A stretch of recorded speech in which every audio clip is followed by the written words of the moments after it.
here. We don't just get up for another day. We rise. We don't just work. We endeavor. We're women and men for and with others. We have hope, we believe, and we celebrate. Why are we different? So we can be the difference.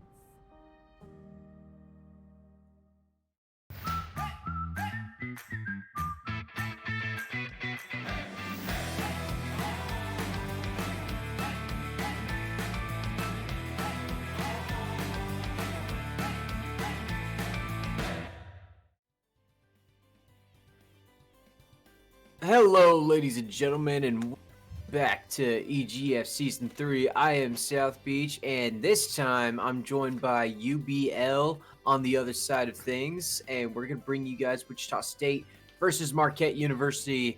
And UBL, how we doing today? Hey, feeling like a pretty great day. Kind of off with this some really great collegiate action. I love crew battle formats. I love alternate formats in general. I'm gonna look this way so our cameras are aligned. There you go, Yep.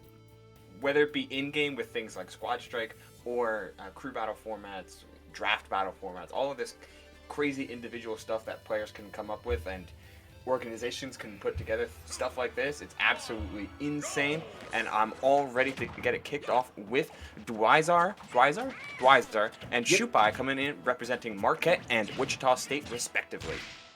Yep, Dwyzar with the Yoshi and Shupel with the Toon Link. I almost said Young Link there. So definitely a couple good, decent, solid characters going up against each other. This will be an interesting matchup. Who do you think would have like the edge in this matchup?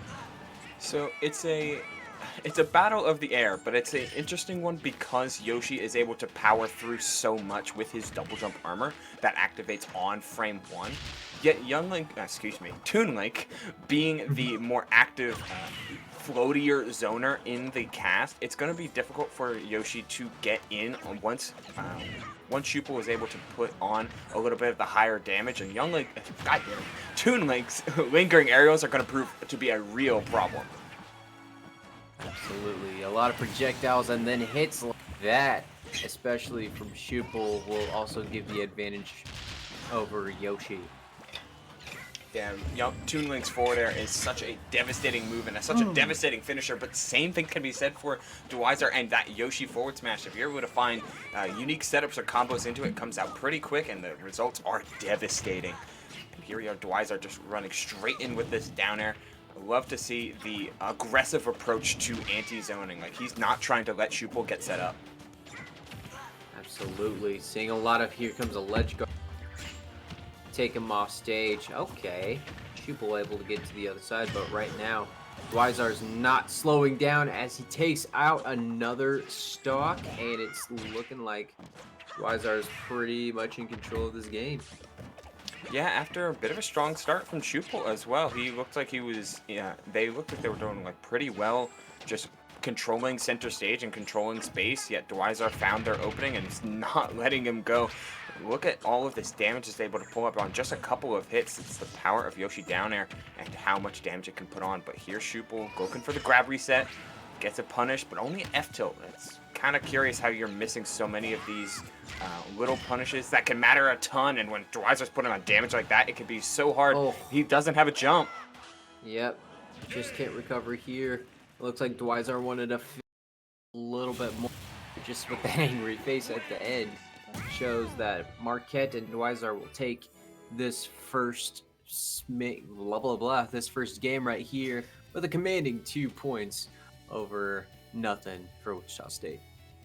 Yeah, every stock differential is huge, so being able to just close out an edge guard, smelling blood in the water when Shupel used their jump early to try and maybe set up a tether recovery, not having it whatsoever was Dwyzar as he closes out. And hey, after falling behind early, they brought it together. Yoshi forward smash is certainly something to do with that. Oh yeah, absolutely. And, definitely a great start from Shupel, but then afterwards, after that first stock from Dwyzar, it was just kind of a reverse 3 stock, if you will, and just, Shupel just needs to find a way to like get some confidence back and get control of that stage again, because it just looked like Dwyzar was just handling him right there. Yeah, I wonder if there are any characters in their back pocket, whether it be another one of the Links or something completely different. I know Adult Link can have his way with Yoshi because of the longer range and more activity on his bigger sword. Yet I will never ever count out Toon Link. It's there were the most underrepresented Link, as well as one of the most unexplored, one of the more unexplored characters in this roster. A lot of players just see him as, yep, floaty zoner, and move right on to perhaps better floatier characters or better zoning characters. But I feel like Young Link, Toon Link, has a very poignant place in the metagame. Absolutely. And it looks like the next stage we're going to head to is Lilat. The bands were Final Destination, Kalos, and Town. So Lilat will be the stage, and I gotta say, my least favorite stage. You're not alone there. I can understand it. There's some great things about it. There's some not so great things about it. But what I love about this stage first and foremost is that it almost plays like Smashville. So despite the slants, of which it looks like Dwyzar is going to be using better off the jump, zoning characters can have some strength in the center of Smashville because there's not much other room to go for Dwyzar, especially since he's going to be spending so much time in the air. I love that spot dodge and able to get around the constant aggression that Yoshi mains end up going without a shield, as Shupel once again off to a pretty strong start. It's 83 to 60 in terms of percentages, but Dwyzar already trying to switch that up, and now it's 83 apiece. Here comes some bombs and boomerangs over from Shupel's side, but then rivaling Yoshi's eggs, and a shield break, and we know the result of this. And a quick up kick. Dwyzar once again takes the lead. Yeah, it always seems to kind of go like this. He just is getting almost out-tempoed by this Yoshi, able to put together some really clutch plays and not letting Shupel gain a lead for long. And when you're trying to play into zoners without the lead, that's when things can start getting especially devastating. Like Shupel, unfortunately, you can't play the arrow game for long because there is a clock attached to this crew battle. Absolutely. See some bombs flying out from Shupel's pocket. Definitely needs to find an answer in terms of trying to take away from a stop from Dwyzar, but here comes Dwyzar.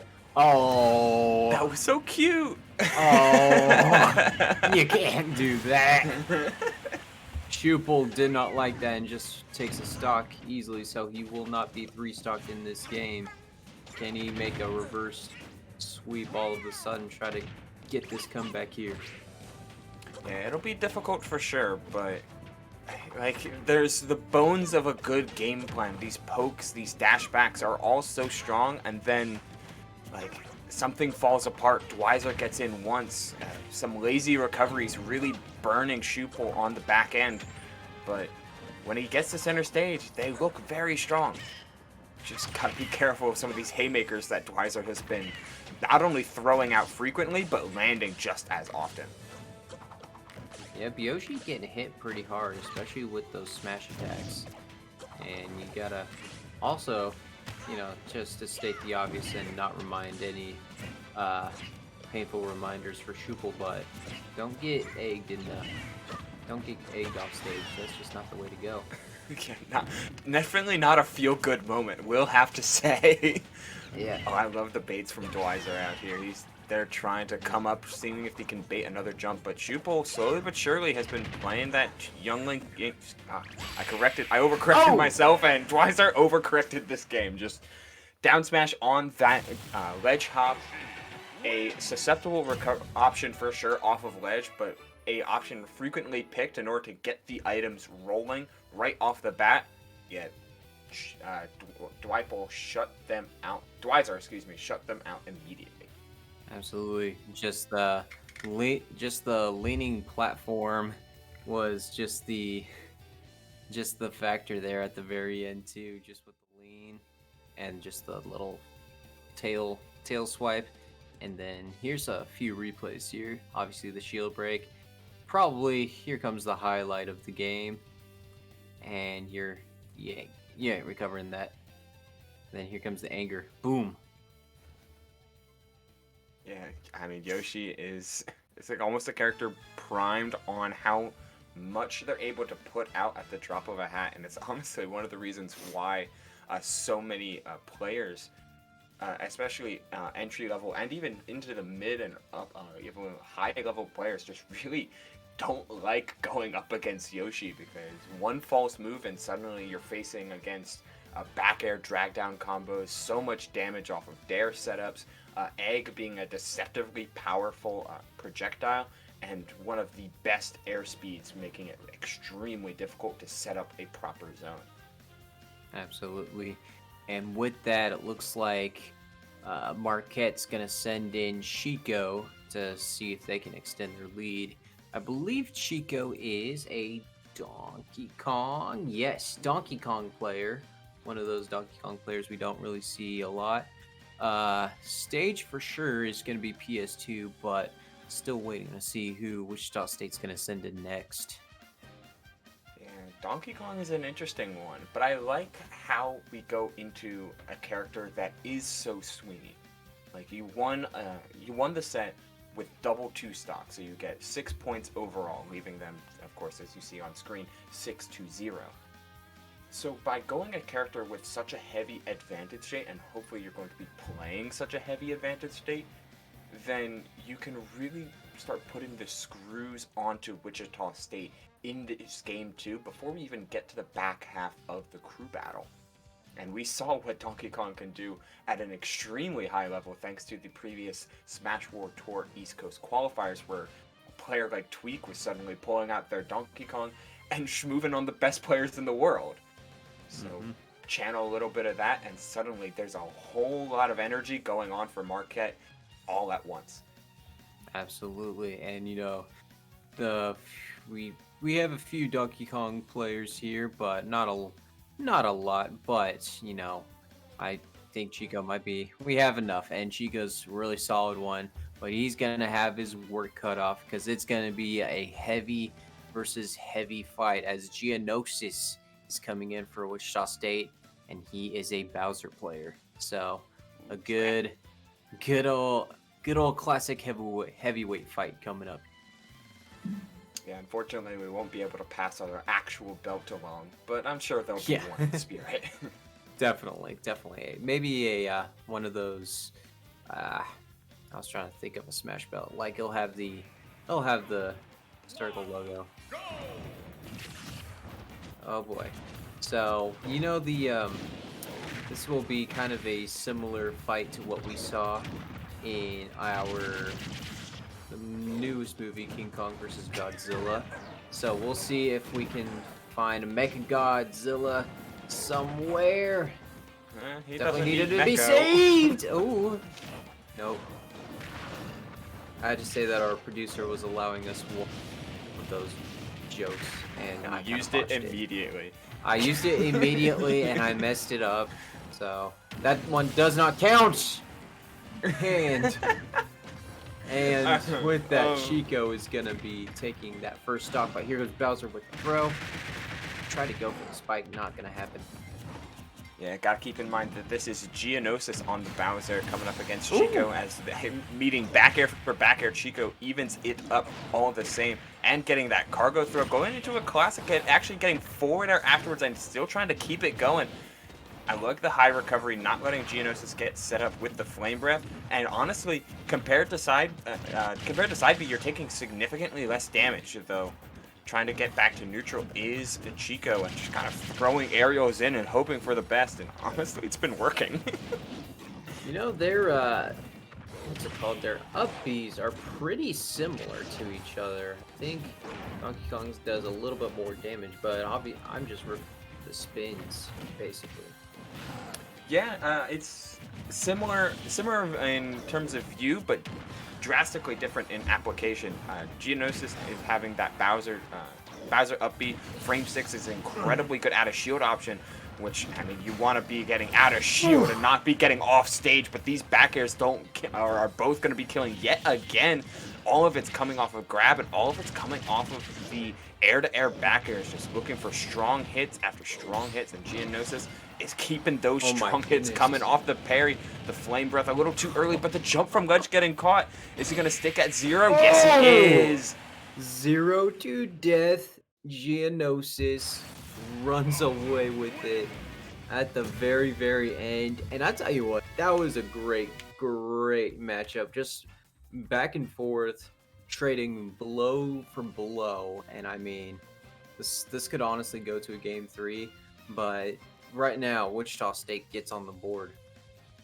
Yeah, just with that single stock, that JV2 stock, but a single stock victory all the same. Unless, if the rules change, does JVs count? Which would be almost, that would be amazing.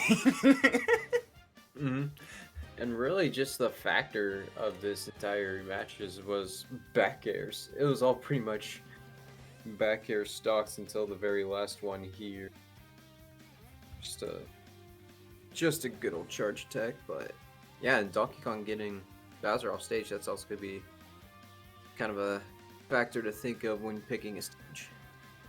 Yeah, and it looks like they're just going to be running it straight back to Pokemon Stadium 2. And honestly, when you have two characters, and especially a character like Donkey Kong, who is so poignant on keeping, like, in disadvantage, he wants to get to center as fast as possible, use that weight to his advantage, and when he's in advantage, when he has Geonosis off stage, that's when he wants those closer to the side blast zones, so that back air is killing all of the same.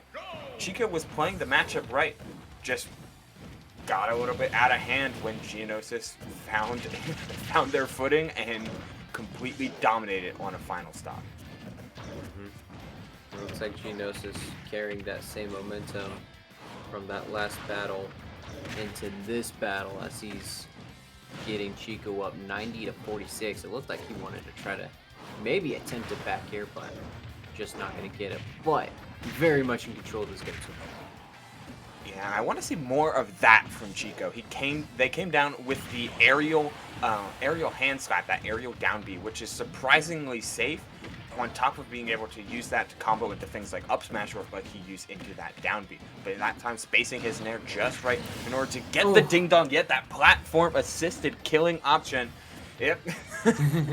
We're a blast from the past, but that is another reason you go straight to PS2. A little bit of a smaller ceiling, which means with a platform assist, you can start killing off of your throws. Still, Genesis. Oh no! Oh. Trying to go for an early spike, not gonna help you. No, not at all. As the He had to do it. He just had to do it. Oh, Geonosis, how could you do that? Oh well. Well, hey, got the win either way, so that's gonna move WSU 4 points, so it's going to be 6-4 actually, and Wichita State trying to climb back up in this next match. Win conditions, I think, is the operative word here. Oh, I'm a Bowser up a stock. If you're gonna let me do this, then you got. Absolutely, and just the up. Like, just back and forth really was the name of the game. It was more in the first game than in this one, because then you try to go for the spike and then you mess up. And then that gives Geonosis, you know what? Let's just win. Let's just win. Yeah, that's all. Move right along. Yeah, Stop the playing bleeding. the game. None of this, none of the shenanigans that can come with a long, drawn-out battle. Just Geonosis getting his team, while not evening up the game, getting it to a position where it's within striking distance and not letting Marquette pull the lead any further. I do believe the score should be 6-4 because it was a one-stock victory 2 games in a row. So it was one stock last, but it's all good. So we got that switched out, and Lenny's coming in from Wichita State. Tiny is coming in for Marquette. PS2 is going to be the stage again, and why would you change it? Why would you change it? Starter So, stadium. It's yeah. It makes the best games. For sure. Now, going into these two characters, I believe, I mess this up all the time, but I think I'm for sure right. Lenny is Mega Man, is the Mega Man player, and a very, very, if I do say so myself. And Tiny plays as Jigglypuff, so that's going to be quite a matchup to see. Obviously. Yeah, definitely a precarious one. There's a couple things you have to look out for in a matchup directed like this. For one, Lenny won't be able to rely so much on the lemons that come out from Jab, F-Tilt, and Nair because of how airborne Tiny is almost always going to be, especially with the buffs that Jigglypuff got to things like Pound. To things like Pound and Fair, it only makes it that much more rewarding to execute that Jigglypuff game plan. However, Mega Man has, in exchange, while that will be good chip damage, Mega Man still has access to a frame 4 back air, Leaf Shield that comes out incredibly quick as we're seeing right now, as well as, I believe it's a frame 6 or 7 forward air. So this robot can certainly scrap in the air, not to mention Air Tornado as an amazing anti-air tool. So maybe we'll get to see some new stuff come out from Tiny. Otherwise, Lenny will just be able to nickel and dime their way to a win. For sure. And definitely, Lenny's definitely notorious on using those shields, and nobody can get past him basically once he starts to use it.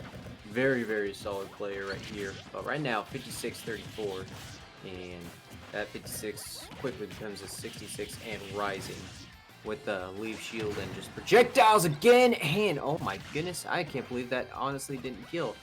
Just probably wasn't fully charged enough. Oh, the delay, but didn't get the quite read on the dash back. Instead, just trying to set up the rush goal and get out of there immediately. I like this approach to the game plan from Lenny. Just force Tiny off stage and try to make it so that even if they are jumping a lot, put yourself on even footing with these platforms, and if they keep recovering low, but that time going straight out there is Lenny going for that back air. As mentioned, a extremely quick and devastating move, and Jigglypuff has no weight to spare whatsoever. Can he get this wall of pain, though? Oh my goodness. Trying to go for the spike. Doesn't quite land it. But here comes that Leaf Shield again. The old reliable shield of leaves. Just Yeah, old reliable indeed. old reliable. I'm in danger. Let me press this button real quick. Exactly. That's how they refer to some tight end NFL as old reliable. When you need a good pass catcher, just throw it to your Leaf Shield. Well, Tiny's absolutely going to be needing Oh. a Baltimore. And he ran out of jumps! Too much delay on Tiny's part, and I mean, to keep the NFL references going, Tiny's going to need a Baltimore-esque comeback at this rate, because there is a lot of ground to make up. Oh man, I miss the days where I used to say they're going to need a Kansas City Chiefs comeback. That's not happening as much as this season. Unfortunately not now. It's alright. Greatness to the eye. It's alright, Baltimore deserves it. And it looks like Lenny not going to be able to recover there, so no 3 stocks will be happening, but it is the biggest difference here is the stock difference 1-2 here in favor of Wichita State, and Lenny's just staying safe, keeping his damage ratio perfect and clean. I spoke too soon. But even then, 8%, if these are the openings that you're going to surrender, gets that back air into a drill, but it looks like he was looking for an expected loop. The damage is stemming on pretty quick from Tiny, but if that's the only opening you get, then you best be careful with it. But when he takes that to the bank, gotta be careful. Yeah, missed that Shoryuken, and it looks like Tiny's trying to go for a little territorial grab here. Not gonna happen. Just a little bit of shield on shield, back and forth shields. Here comes the saw blade. Nice little forward air. And just waiting to make a move. Almost had something happen there, but not going to take out Lenny. Yeah, Lenny, if he wants to preserve this stock differential, he needs to slow it down a little bit. You have Tiny at kill percent. Like, Jigglypuff is not going to survive much more. So, force them into a mistake. These leaf shields are already proving so beneficial. Rest on your, lean back a little bit, and Tiny will eventually get hit by something. This onslaught is not going anywhere for sure. Looking for the down tilt to cover the air dodge, but just missing. Might have to see that rest from Tiny to keep some hope alive here. But right now, just a lot of back and forth, a lot of missed attacks, and there, Lenny once again finally connecting at the end. Wichita State just increased their lead, tying Marquette, and now it's 6-6. Yeah, 6-6 with a whole set to go too, and great stuff coming out from Lenny in that game one. Playing the matchup to a T, forcing Tiny into just rough spot after rough spot, and I do like how Tiny was starting to approach the game a little bit more. I mean, you don't see Jigglypuff shielding a lot in any game that she's in, but being able to get on the ground, block a lot of these projectiles, use some of Jigglypuff's grounded moves or short hop back airs to try and cross up. Unfortunately for Tiny, Mega Man's up smash covers both sides, being a prominent kill option even on cross up.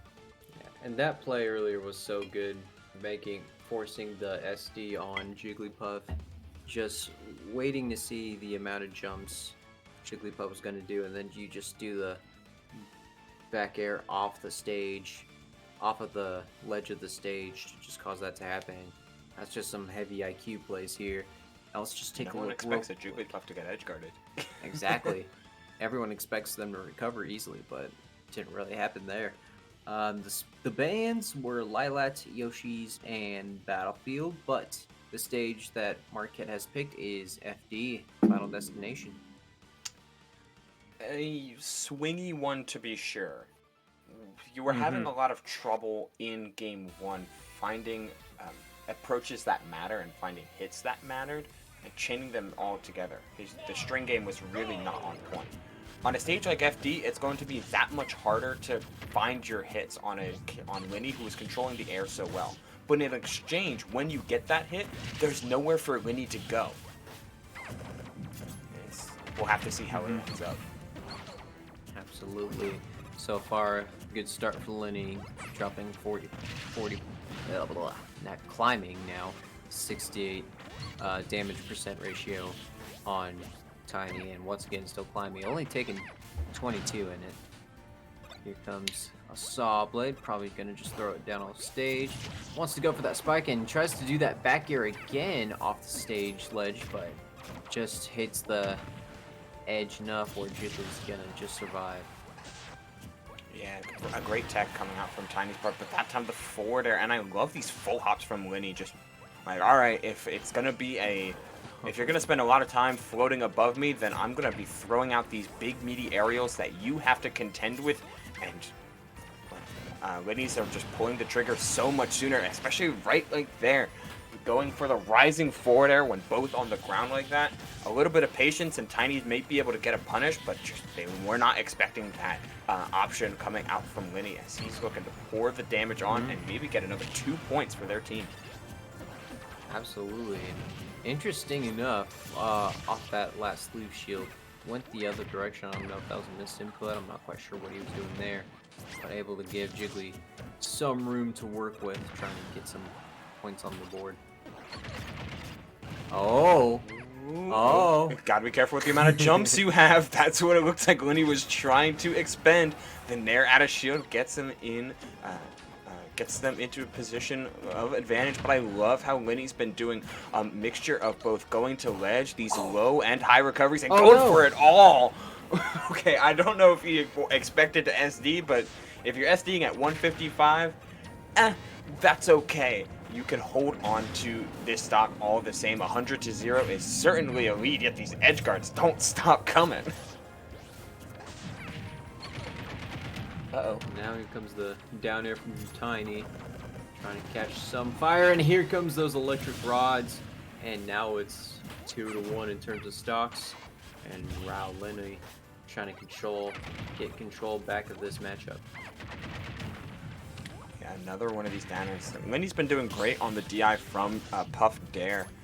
And it looks like Tiny isn't as comfortable with some of the more grounded setups off of things like late fair or jab even that Jigglypuff now has access to, which could prove massive dividends in a matchup like this. But honestly, they may not even be getting the chance to use that. Oh, the Sing as an option, but that's a great punish. Well, that's an easy punish coming out from Lenny.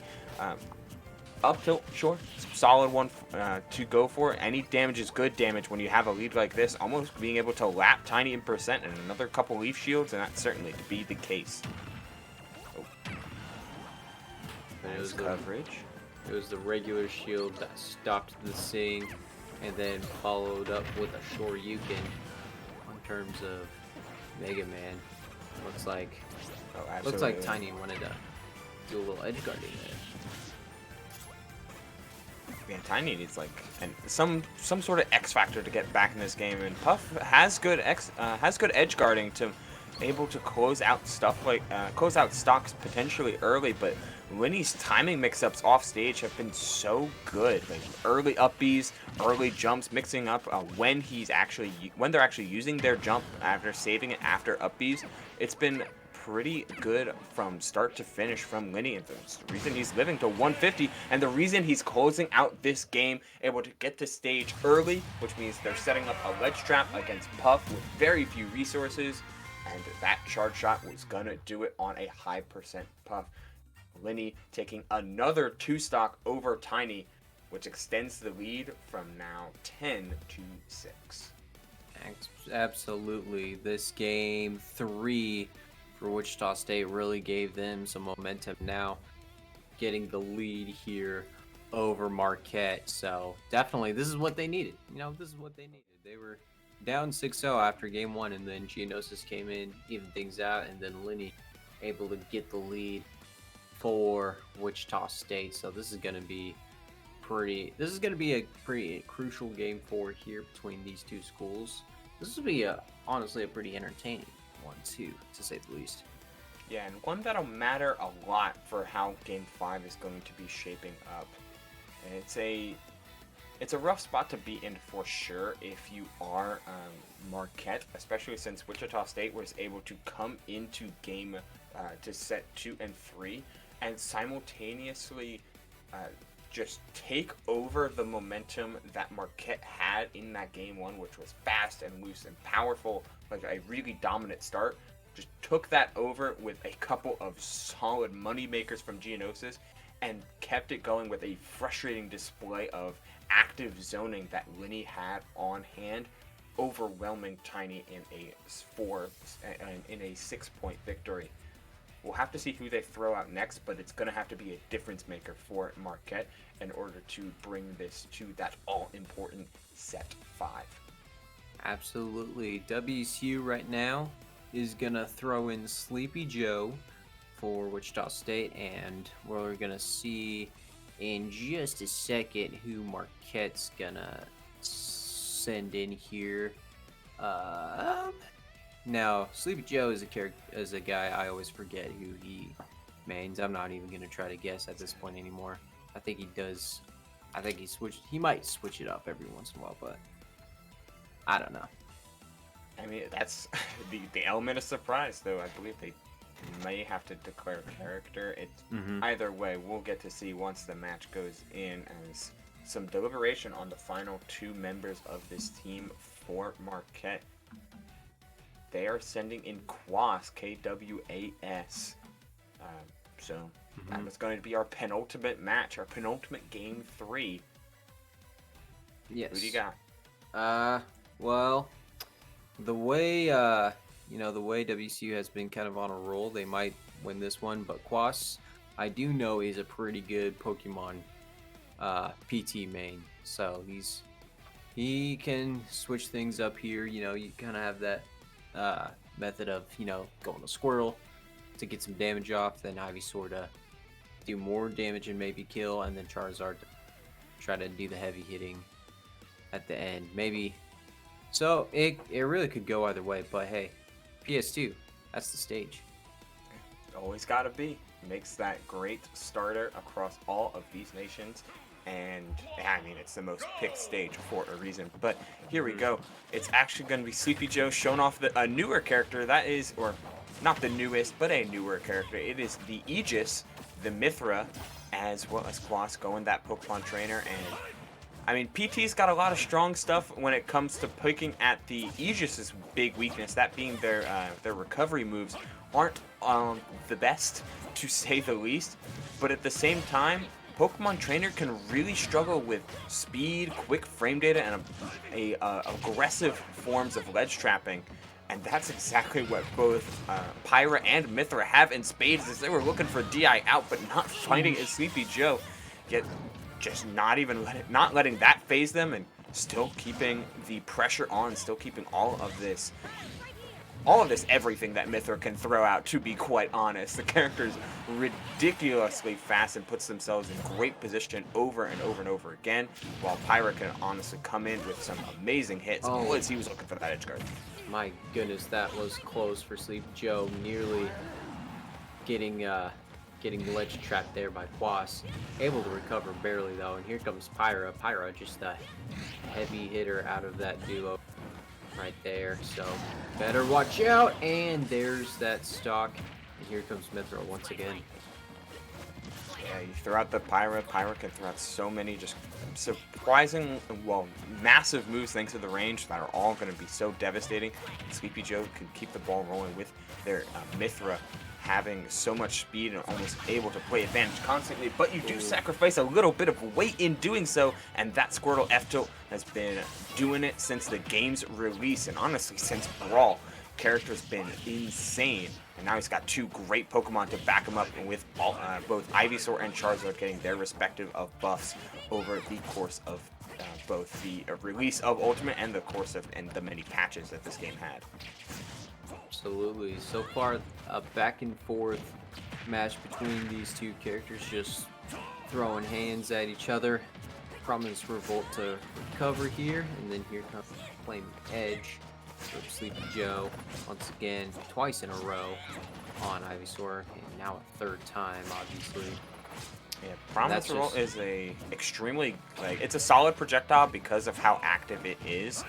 But I like how Sleepy Joe's been mixing up these smash and tilt variants, which change how far the sword actually travels forward. Just trying to keep Quas on their toes a little bit, going for the horizontal recovery with the blazing end, or the photon edge, but it's still not enough. That recovery so susceptible, and Charizard gonna put in the work. Yeah, just great work ledge guarding there. Flame Breath and forcing Mithra to go up and then use the tail to swipe that stock away. And already Sleepy Joe at 73%. Definitely in a lot of trouble here against PT. Just only at 90%. And the Twirling Dragon does not quite get the stock there. And was that on Mithra? That was on Mithra, yeah. It's the strong move, but not from the ground of PS2. It does give Sleepy Joe a chance to come back. I like how actively he's switching, realizing that Pyra's early kill potential is what's going to get them back into this game. Finding that F-tilt on ledge, but jumping just a little bit too much. I love that call out from Quas, not trying to let this slip out of their fingers. Mithra can run you down and almost run you over with how fast she can be. So let's stop that right now. Nip it in the bud, even as Ivysaur closes out game one. Obviously, that was a really quick way to end one-to-one stock battle right there. Just right off the spawn, giving Marquette an extra point to edge them a little bit closer to Wichita State there. If they get a 3-stock here, it'll be tied and go straight to a game 5. But you know, either way, this is definitely still going to be a close fight right here. Yeah, wait, because if they're up 7 to 10, they're up. Wichita State's up 7 to 10, so they just need, and they get 2 points for the victory. So if they just need a one stock victory to tie, anything more than that, they take the lead. And it's just so yeah, game 5 will be very, very important either way for both these schools, Marquette and WSU. Looks like we're awaiting the bans for Marquette right now. Carlos FD and Smashville, pretty common stages to ban, if I do say so myself. And yeah, you don't want the extra space for Mithra to run, and Smashville is probably a personal preference. Like, hey, I don't want to get ledge trapped on this stage, and I want a little bit of room, but not so much room that the big areas of Kalos and FD have. Because, I mean, there's just a lot of center stage and not a lot of platforms, which means it's a lot of space that Mithra can run about effectively uncontested. Absolutely.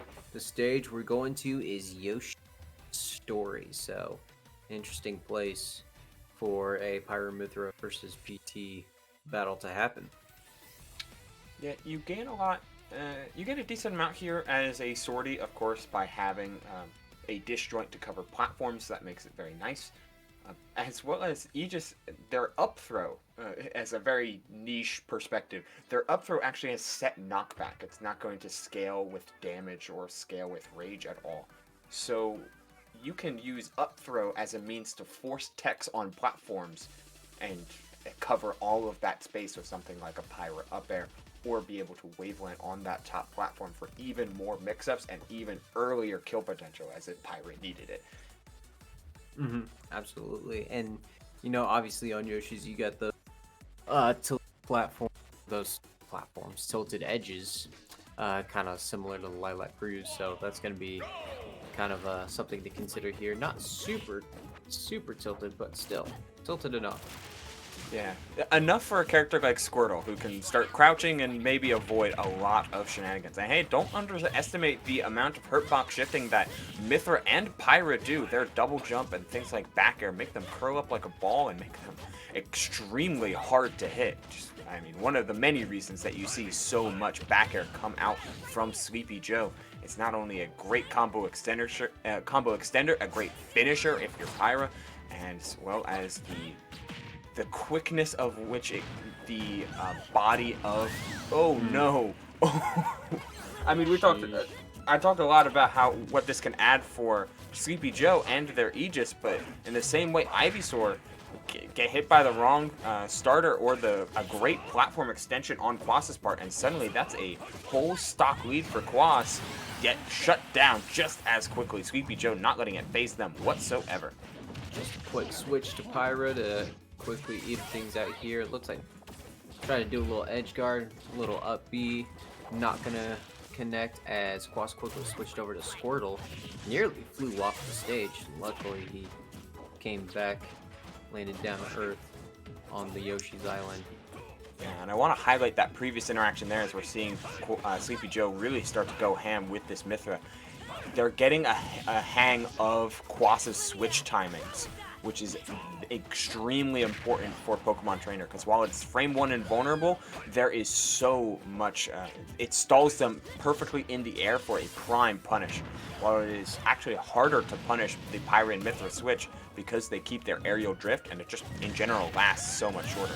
But there is an upbeat, using the smaller blast zones of Yoshi's to make that even more deadly. As while Sleepy Joe has really been dominating neutral as Mithra tends to do, Quas has these moments of, I'm going to find the stock much earlier than you have, and I'm going to let this train roll, because right now, Sleepy has no answers for Charizard. Charizard definitely taking control here. Flame Breath always going to rule the world. And here comes Mithra once again trying to dominate the neutral game as she usually does, being pretty much the best neutral character in the game of Smash. Don't add me on that. One of for sure, and you'll get many that agree, but you will not be. Yeah, they didn't have a jump. As we could get a replay on that last one, because that is a huge win for Quas and Marquette State, because they smelled blood in the water. And no replay, but at least not yet, because we're gonna be getting. let's go production. Shout outs to Aeon and their amazing production thus far. But we get to really dissect of how characters are able to play a matchup of against Aegis, and they are how they can be so oppressive and so strong in so many facets of the game, but with a weak recovery as well as not the weak recovery, not the heaviest of weight, you can start to undershoot some of your setups and some of your starters to expect Mithra to be coming in so brazenly, and then properly find punishes for that. Of course, out of shield options are going to be king on block, but I love just how many times Quas was dashing back, and then since he was like they used their jump, they swap jump, run off Nair, no jump on Pyra. No jump on Pyra or Mithra generally means that if you're forced to use your air dodge that high to get to ledge, that means Quas is going to stuff it out with something like Charizard F-Tilt, which Tipper would kill, or they try and wait and see if they can drift there, which it can also either just be stuffed out or just get blown up if they even make it at all. So it looked like Sleepy Joe was just realizing, yeah, I can try for this recovery, but either way, it's checkmate for me, and Quas is able to walk with that win. Absolutely, just keeping that edge closed. No one's coming in for Wichita State over that. 11-10 in favor of Marquette. So here in Game 5, this is basically anybody's game at this point. So whoever, basically the winner of this game is the winner of this entire match, and that's what I like. I like those back and forth, so it doesn't get it doesn't get swept at the very end. So with that, our last fighter for Wichita State's going to be N-City, and it might be Spencer for Marquette. Maybe not. I don't know. It says they're making a tag, but probably not.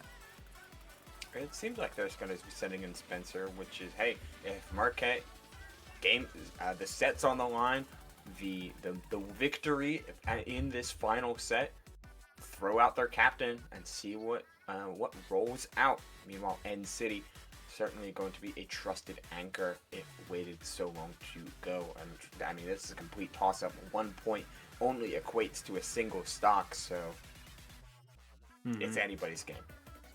Absolutely. And Spencer, captain for Marquette, is a Ness player for life. So watch out for those. Yep, just watch out for those PK fires, because they just take you every day long. Man, I've actually really enjoyed how the game for Ness has evolved, or the game plan for Ness has evolved, excuse me, because you can really see that Ness went from a character that plays a lot of neutral with his big buttons and throwing out a ton of, covering a lot of space with these lingering aerials and his floaty double jump. And now he's just a full-on, like, I'm just trying to blow you up off of a couple hits and play this immaculate punish game off things like PK Fire, off double jump cancel magnets, and I mean, having a good added shield certainly makes that type of game plan a lot easier to stomach.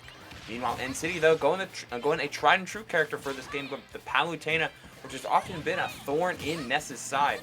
Let's see if that will hold true after a bevy of nerfs. Because, I mean, Palutena may not be the same dominating character as she was, but you still haven't taken away that speed, that quick forward air, and the invulnerability on back air and dash attack. That's all she needs to be a relevant threat.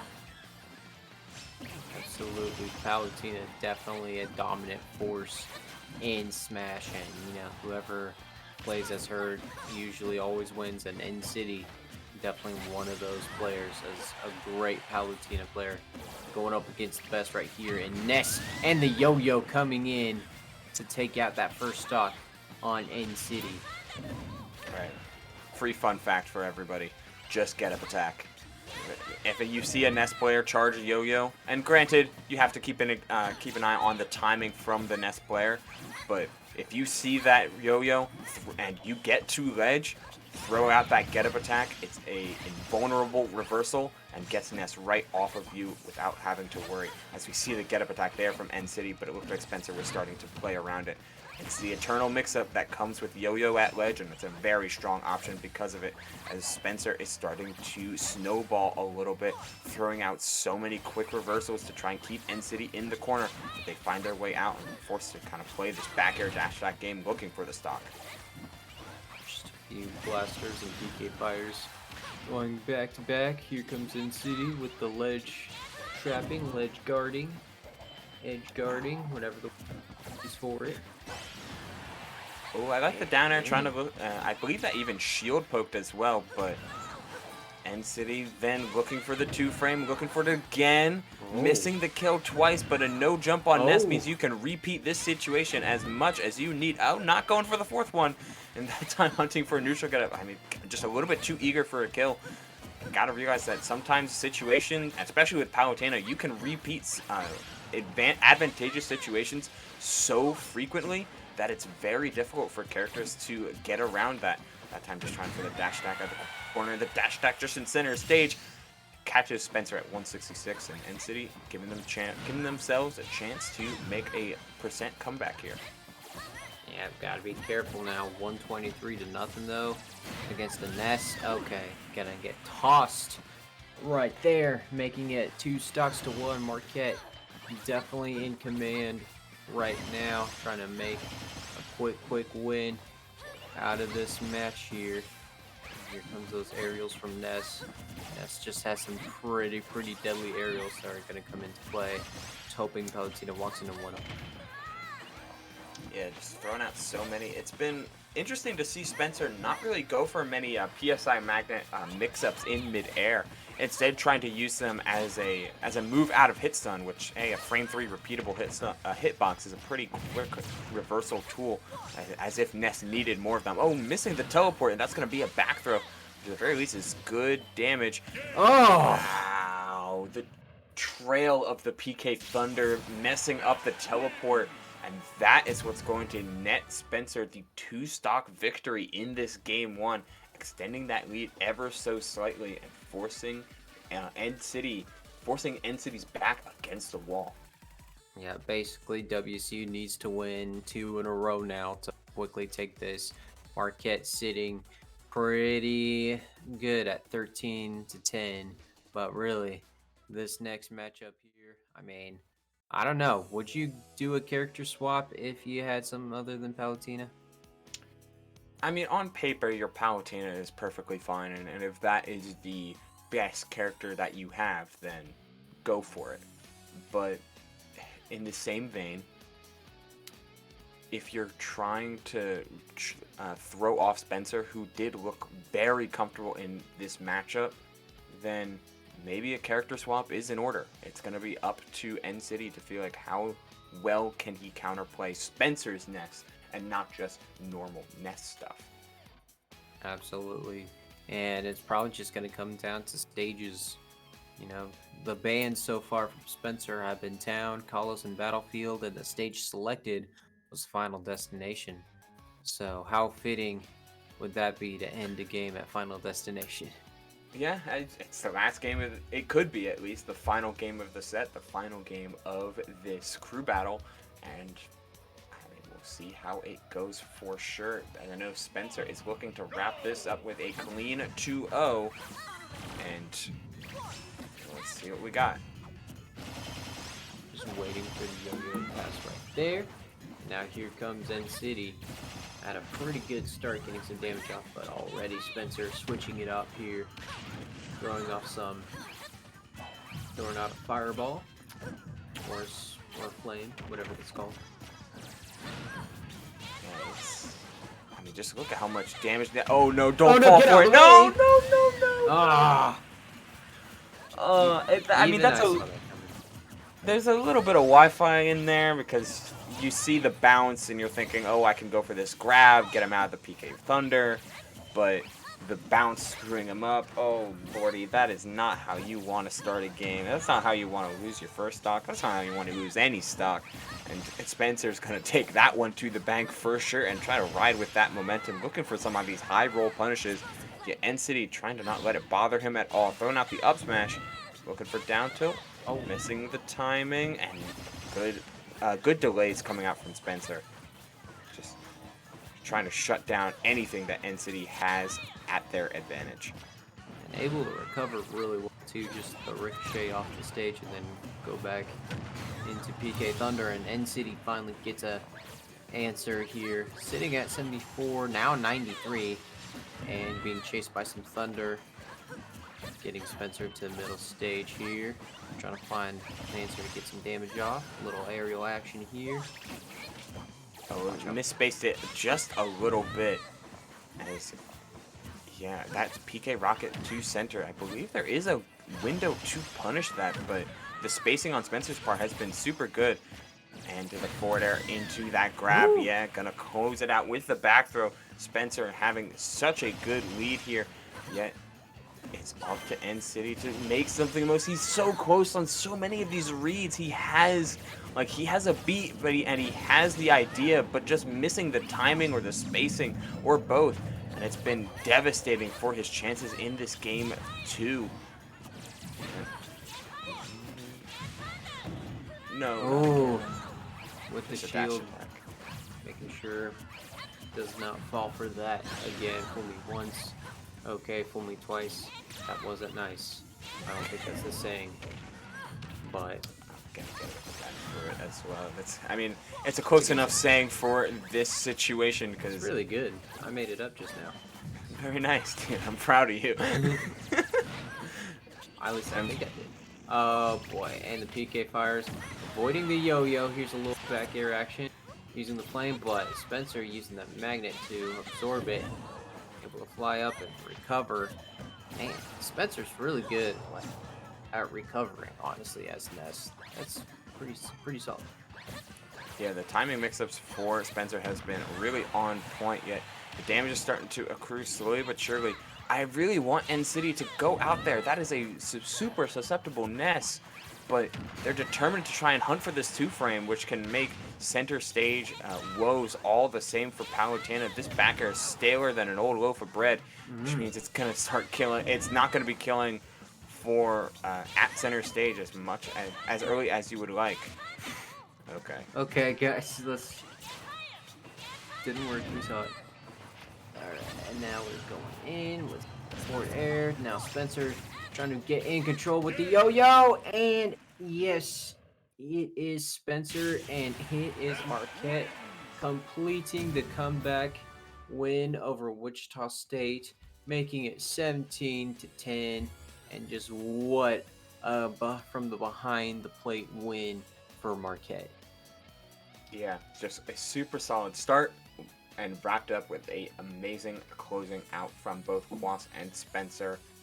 I mean, that's kind of how you draw it up. Like, even in close battles, you know you can rely on the latter half of your crew to get the job done. And that is certainly what Spencer did, playing the matchup so perfectly. Almost looked like he was really getting in N-City's head, who was unable to close out stocks as early as he wanted to. Had some right ideas, but Spencer had the better execution. And a buffered roll is not good, or trying to buffer roll is certainly not going to help you. And just the yo-yo. That's all it is the yo-yo. So good. It's the best move in the entire game, as I like to say. You know, a lot of people will probably disagree with me there, but hey, that's how I see it. But either way, Marquette will take this win 70-10 as they move on to next week. And there's some GGs from both sides already. And with that, we're going to go shoot for a quick break and see if we get Marquette for an interview here. So stick around. Don't want to miss out.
All right, ladies and gentlemen, joined by Marquette's very own Spencer here. Spencer, congrats on the win today.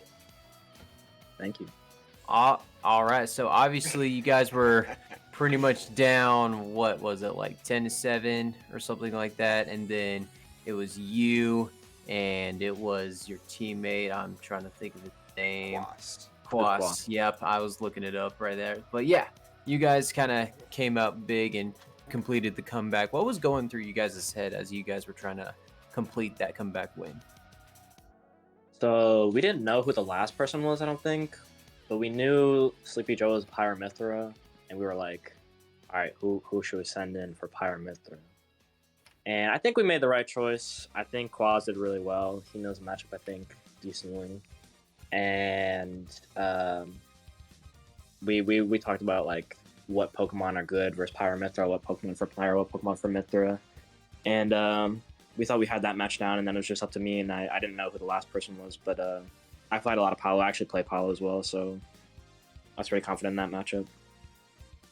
As it makes sense for a Smash Ultimate player, Palutena being an incredibly common character. So just being going in with the unknown, but you were extremely prepared. It definitely looked like it. So a couple big events happened in that final game as you were able to take a pair of 2 stocks. When did it really, at least to me, it really looked like you were getting in N-City's head? Was there a moment in that game 5 where or set 5 rather, where you felt like, oh yeah, I got this? I think oh yeah, I got the PK Thunder. The PK Thunder was pretty big. I feel like once you get hit by that, like your mentality kind of generally crumbles sometimes. But I mean, I don't know. I absorbed the side B. I feel like once Palutena's like realized like you can absorb that stuff, and I think because he was missing a lot of 2 frames with the down tilt, I know how to like stall my up B, so the down tilt timing is different like each time, so he can't just get it for free every time and get a kill. I think like all those things combined, you know, I was pretty confident once I started getting rolling with that PK Thunder and stuff. Right, and next week you guys are going to be going up against the University of Colorado, which has been doing pretty good so far in EGF. Is there anything you guys expect from these guys going up against them next week? Anything stand out to you on their game or anything like that? Do you know anything? I honestly don't know anything about Colorado. We generally take it week by week, so we'll probably start studying Colorado people this week or looking at their players. But no, I'm pretty confident we could do well. Awesome. That's great to hear that you're confident in your team and confident in yourself even as you go into these weeks and as you go into these matches, which can certainly be an up and down affair as we saw just in this very set. But I mean, congratulations to your team. Congratulations to gaining this victory, and I hope for great things in the future. Thank you. Anybody you want to shout out real quick? Oh yeah, Chico over here. My team, Marquette Gaming Esports, on Twitter, and yeah. Awesome. Well, thank you for being with us. Thank you for the whole team for making a quick appearance here, and we'll see you guys next week, hopefully. Thank you. All right, and coming up next, we have the University of Colorado versus the Mississippi State University at 7:50 Eastern Time. So stick around; you don't want to miss out.